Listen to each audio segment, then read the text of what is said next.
All right, let's go ahead and get started with today. So, thank you guys for coming out to today's meeting. Today, we're going to talk a little bit more about what goes in a file, how long you need to keep certain things inside of the files, and different things like that. As Alex and I have had some questions that have come up recently about how long to keep some of that stuff. So, let's jump into today. So again, talking about data maintenance as we talk about most every month. First question is, have you logged into UASys to enter your data recently? Um, we're doing really good about seeing most of our information being changed on a day-to-day or week-to-week basis.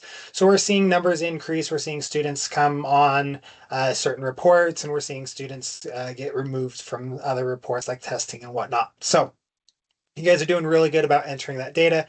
Entering data in a timely manner. Policy and procedure guide states that we need to enter the data no more than every 2 weeks or no less than every 2 weeks.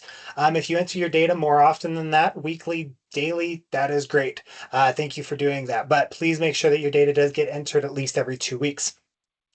Then we ask if you set EFLs for your students. Remember that setting EFLs for your students can be done in one of two ways, either setting a provisional for your students, or the most common way is setting or doing through a pre and post test, or excuse me, a pre-test for your students. Remember there are a couple of reports that you can run in order to find out which students need to have tests assigned or which students need tests for their account.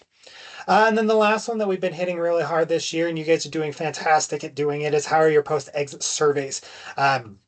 We are seeing our numbers increase, which is really great to see. Again, I can only data match so many students based on social security numbers or some of their other basic demographic information, so I can't reach every student. But you guys are making up that extra students that we're unable to reach, and ones that we've tried to data match in the past before. So we are seeing an increase in that. So thank you guys for putting forth that effort. Continue to do so. So let's go ahead and jump into today's discussion. So what everything that we're going to talk about today can be found in our policy and procedure guide section 6. This can be found on the adult education website, on USBE's website. It's found under the directors and coordinators section. The documentation that we are going to talk about that can be stored in one of two ways. It can either be stored in a physical file, so manila folders, or a secure location. Something like that is how we've seen a lot of programs end up storing the physical files, specifically student files. But we do know that there are many programs that are moving more towards a digital aspect. And so they are using either the UASYS's ePortfolio system, or they are using something that their LEA has set up for them, be that a Google Drive, an LEA network, something like that. Again, we don't care which way, as long as one, it is organized, and two, that when we come out to do program reviews, that we will be able to have access to those files. Those are kind of just the two caveats about making sure that this documentation is set in there. So let's jump into some of this. The first one I want to talk about is it doesn't deal a whole lot with everybody, is just dealing with the fiscal documentation. This information needs to be kept for 7 years after the end of the year of the program, or after the end of the program year. For state grants, what needs to be kept is the state plan and application, documentation of expenditures, and any reimbursement requests, specifically those that are for supplemental requests. Those again all need to be kept. For those that receive federal grants, you need to keep the application of your grant, any documentation of the expenditures, and of course reimbursement requests as well. Again, this doesn't have to be kept physically, but it can be kept digitally, so that when we do come out for program reviews, that we can view that information. So that's pretty much what you need to keep for some of your document, or for your fiscal documentation. For most of the rest of this, it's all going to be what is kept in a student file or for students themselves. Again, they don't have to be kept individually and for students. For example, this is the attendance rolls. Attendance, while we don't need you to keep it, if you are keeping a physical form of your documentation, like a sign in, sign out sheet, or something physical that the teachers are filling out and then entering into UASYS later, whether that is them or whether that is you, those do need to be kept. Now, again, it doesn't have to be kept in an individual student, but it does need to be kept, whether that's a single folder or per class for the program. However it happens to be, those do need to be kept. And they do need to be kept for 1 year after they were created. Everything that we're going to talk about is what we have inside of our policy and procedure guide. However, there are some of these things that the LEAs are going to require to be kept longer. And so whichever one, either our or our retention records or the LEA's retention records, whichever one is longer, that needs to be abided by. So again, attendance rules, if you are keeping any sort of physical form, needs to be kept for a year. These next few are all going to be upwards of or up to 3 years or longer if the LEA after a program year enters. This first one is the intake form, including the release waiver and grievance signature. Grievance policy signatures. As we do come out to program reviews, this is probably the thing we see the most common, is just that either these intake forms don't have signatures on them, or you don't have a recent one for the students. Every year you should be getting an updated signature from the students saying that they are still okay with us either releasing or not releasing their waiver, and that they understand the grievance policy, whether that is the state's grievance policy that we send out, or that is the program's grievance policy. But again, these need to be kept for 3 years after the program year ends. Proof of residency needs to be kept again for 3 years, and that can be whatever the proof of residency is, whether that's a driver's license, bill, library card for those that are under 18. If they have a transcript, that will count as well. But again, the proof of residency needs to be kept for up to 3 years. Transcripts. So for those students that are working towards earning their adult education diploma, any transcripts that you get from K-12 and any awarded and earned credit. So awarded credit would be like work experience. So if you're having some sort of like W-2 form that they're filling out or other sort of documentation that states how long they have been working for, that all needs to be kept for upwards of 3 years.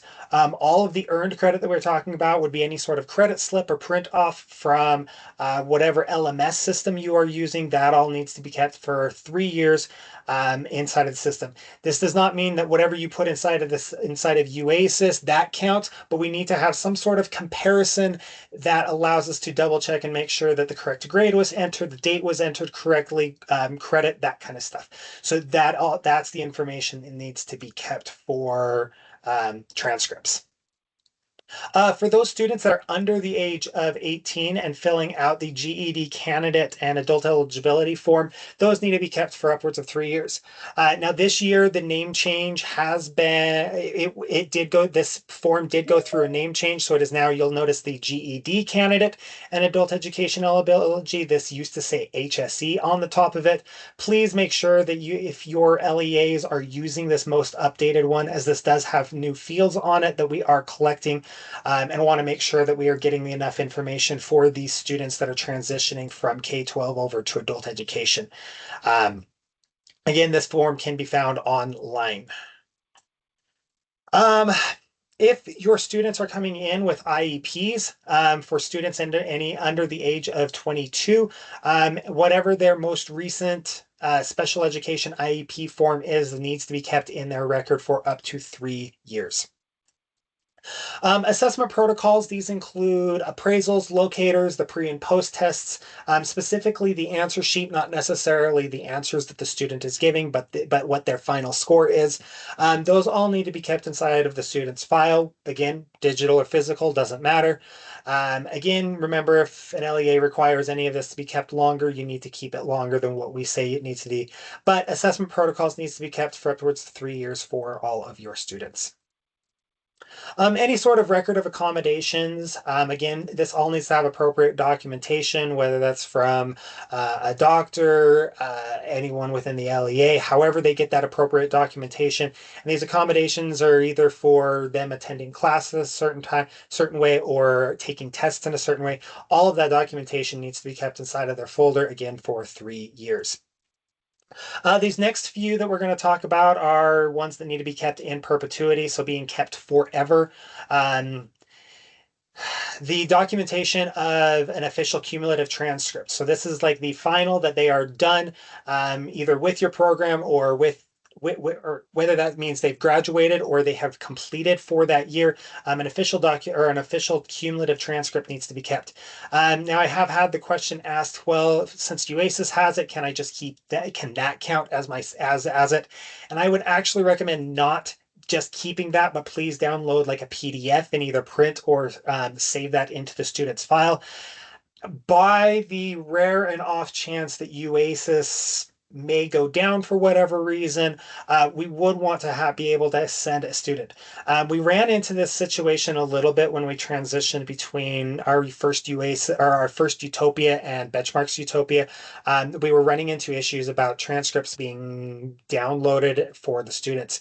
And during that time, those that unfortunately didn't have a PDF were kind of out of luck until we could get that. But those that had a printed copy that was in the student's file, they were able to make a copy of that, sign, seal it, and give it to the students. So when the student is finished, please download a PDF version of this and save it into the student's file. Now that can be downloaded and re-uploaded into the student's ePortfolio system, as that is, while it's part of the system, all of those files are saved onto a separate file server that we do have access to, so we can get those for you. But again, an official cumulative transcript needs to be kept in perpetuity for your students. Any transcript requests. Now, this would be that you are requesting transcripts from an outside source. Now, if a student is within your own LEA and they are trying to transition from K-12 up to adult education, or that they were in that K-12 system when they were in K-12, there does not need to be a transcript request form. So for example, I live out in the Tooele area. If I go to the Tooele Adult Education Program and they want to pull my transcript, there is no transcript request form because my last LEA was Tooele. Now, if I went to Salt Lake, for example, and they are requesting a transcript form, this is a transcript request going to Tooele that they would need to keep inside of that form. We just want to keep track of exactly who's requesting what type of transcript and where they're requesting it from. Copy of release information. Now, you'll notice that the last one is DWS. DWS now has access into our system, so they're not needing to send these kind of forms anymore. We do not need to keep a copy of any sort of that release information. Our data release form will cover that. But if, for example, the military is reaching out and asking for any sort of information, they would need to provide, or you would need to provide a release of information of what you are releasing, who are you releasing it for, and potentially what the purpose is for.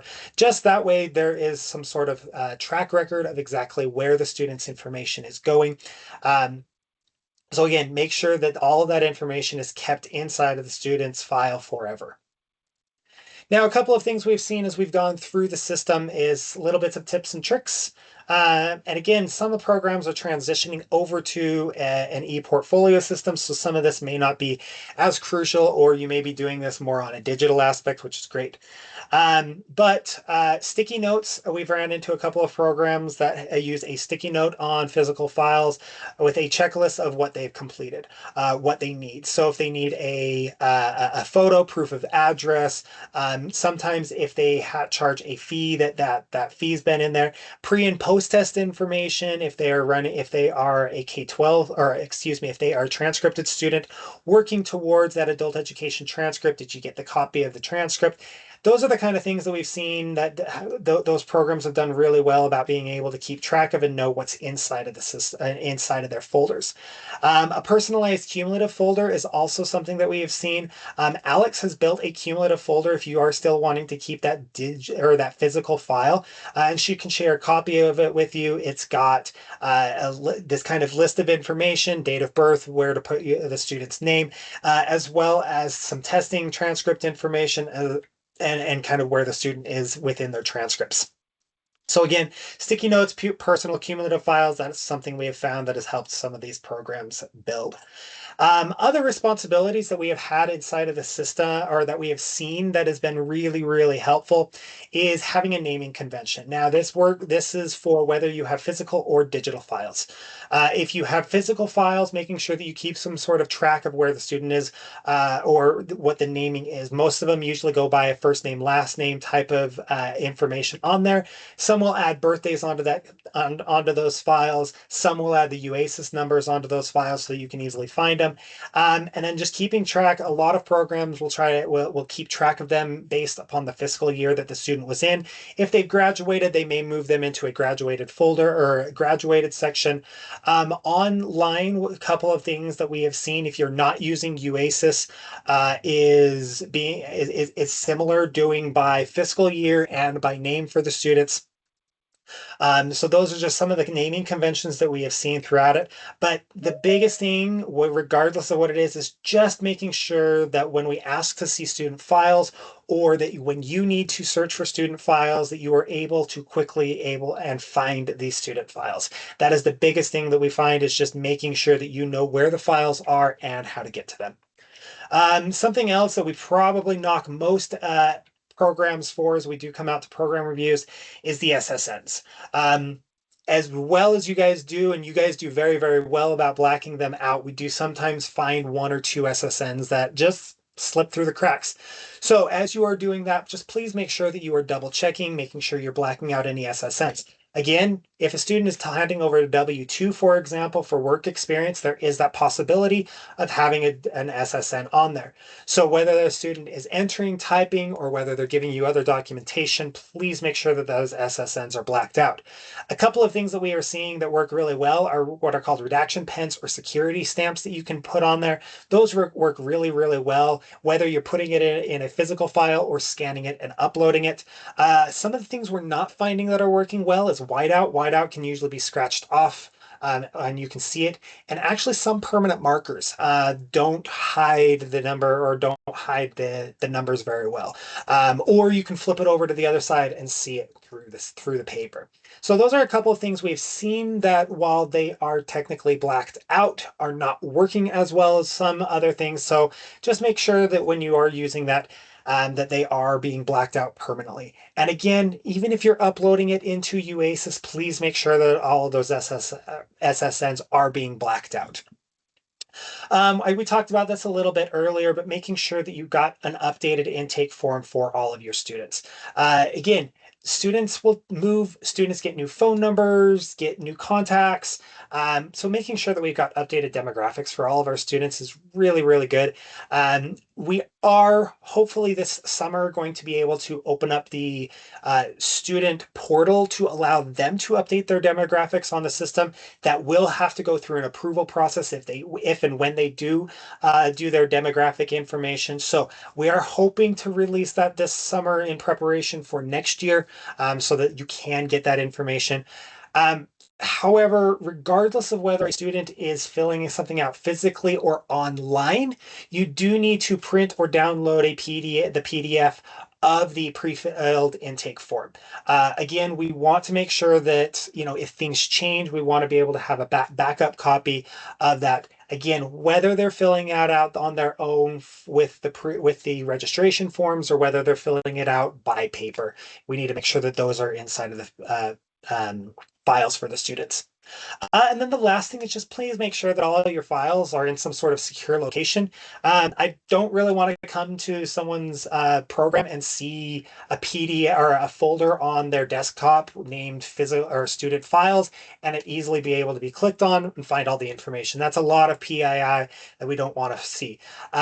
Again, having a shared network drive that only certain people have access to. If your program allows you to use Google Drive, having only certain people allowed to access that information. UASIS is a secure location that you can upload information into there. If you are doing physical files, please make sure that they're being locked up, that files are not just sitting on desks around the office, that teachers are taking those into their classrooms and just leaving them all out. Again, we want to protect our students' identities and the information that they're sharing with us. And so making sure that all that information is kept in a secure location, that is highly, highly crucial for keeping our data secure. That's Hey, all I Adam. have.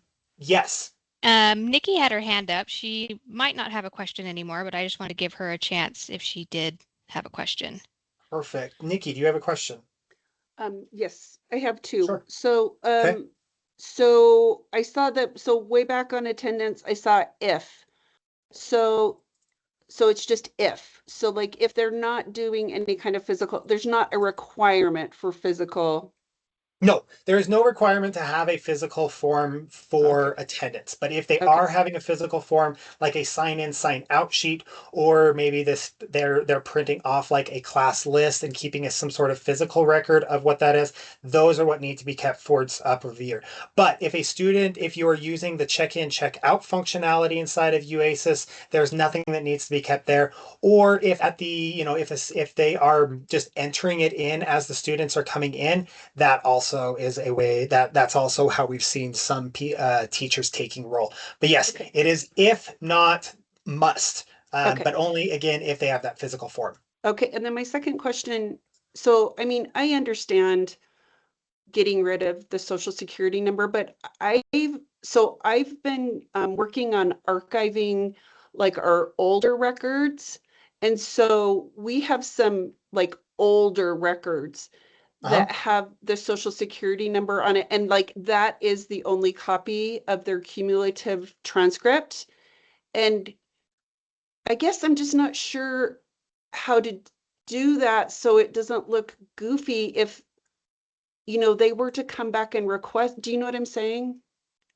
SSN should not be on any sort of cumulative. I mean, their cumulative No, would not. these are old records. So So, like from a K-12 side, is no, their no, no, no, no, cumulative? no. These are just like these are adult education final transcript, like from the 90s. They have the social security number on there, but like these are people that are not in UASys. So this is the only transcript, but like, do you know how sometimes when you get rid of something, it looks goofy? So like I would be making the only transcript they have look altered. Alicia, do you want to take this one? Do you understand the question? You're still on mute, by the way. Even after 6 years of. Stop. Digitizing. Can we digitize those and keep them in a file? I mean, I understand the social security numbers that is the real question, but That's what if you've got printed copies, you're going to have to redact it because if somebody goes back on that, well, we're I going to mean, have to that's what redact I'm them. doing. I Yeah. am scanning them, but I mean, Okay. I haven't done anything because I'm just afraid that it will make it look like I've altered it and then it will like lose its officialness. You're saying the transcript has a social security number on it? From the Yeah, the official 90s, they sure transcript has Oh, the from the do. social. 90s. Okay. From that far back. Yes. Mhm. Gotta redact it. I mean, it's got to be redacted. So Nikki, you can leave the last four. So if you were to get on that, let me jump back to that page. So, and I don't have a reductor pen, so I can get one. Yeah, so that's what I would recommend. Is just get some sort of small redactor pen that to where you can block out those first five numbers and leave the last four. Again, while yes, it may look modified, we are again trying to protect that student's SSN, and with our responsibility of blacking those out. The way it would become an official signature or an official documentation or an official one is you still have to sign and seal it. So whether you have that in there or not, once you sign and seal it, whether that's blacked out on top or not, it's still going to be an official piece. Okay. But I would recommend getting like a redaction pen and then just making sure that you kind of stay within that little area and just blacking out those first five numbers. Okay, thanks. Sure. Okay, we've had a couple of questions in the chat. So question is, where do we find the new GED forms? Contact your TAs. I thought that they were uploaded onto our website, but we will double check. Otherwise, contact your TA for that one. We can make sure that we have that up there. And then will this be uploaded? Yes, we do upload all of our videos, all of our Third Thursdays onto YouTube. And we usually do it either by the end of today or we'll do it early tomorrow morning. So we will make sure that those are all updated. Are there any other questions about any things that go inside of a student's file or anything like that? You got another question? Just to be clear, digital forms with SSNs are okay. No, No, no. all SSNs need to be blacked out, whether it's digital or not. For example, if you print off the pre-filled intake form, for example, from UASIS, and the student has an SSN, I actually block out those first 5 numbers and show you only the last 4. So whether you are uploading it into some sort of digital or that you're keeping it as a physical file, that SSN needs to be blacked out, at least the first 5 numbers. You can black out the whole thing, and you can black out just the first 5 and leave the last 4. It doesn't matter. But whether it's digital form or whether it's a physical form, all SSNs need to be blacked out. If we do find any as we come out to program reviews, we do identify it and have you guys black it out.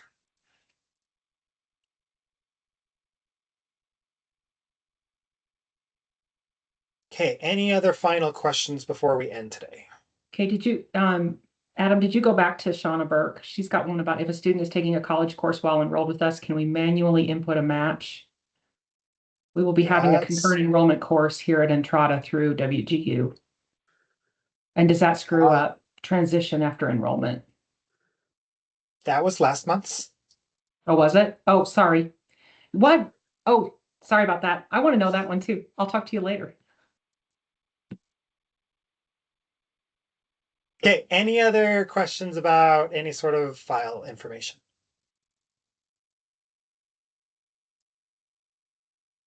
Okay, all right, thank you guys. We will be holding our next one next month in April. It will be April 16th at 1 o'clock, and we will see you guys then. Thank you so much.